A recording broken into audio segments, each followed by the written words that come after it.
Стенли Крамер режираше филмови кои беа магнет за јавноста, но ја разгневуваа. Неговата сопруга Карен Шарп Крамер се присеќава на премиерата на филмот Погоди кој доаѓа на вечера од 1967. Имаше редици долги колку 15 квартови. But you're two wonderful people who happen to fall in love. Филмот ја истражува темата меѓурасни бракови, табу во 1960-тите. Stanley and I both had a lot of hate mail. Добивавме многу писма со омраза, ни се закануваа по ресторани. Среде вечера ќе ни придеа и ќе ни кажеа подобро пазете си го грбот, бидејќи не ни се допадна филмот. Јан Кристофер Хорак, директор на филмската и телевизиска архива при Универзитетот Калифорнија, Лос Анџелес, вели. In 60 to 80% of the states in this country, Кога беше направен филмот во 60 до 80% од сојузните држави беше против законот да стапите во брак со лице од друга раса.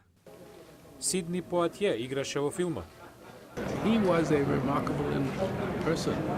Беше несекојдневна личност и еден од најголемите режисери во Америка.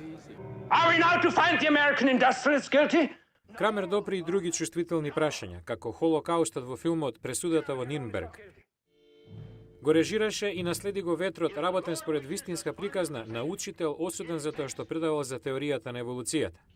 Стенли Крамер се пензионираше во 60-тите години од животот, но неговите филмови се закитија со 16 оскари и го образуваа начинот на кој американците гледаат на прашања и натаму мощно релевантни за денешницата.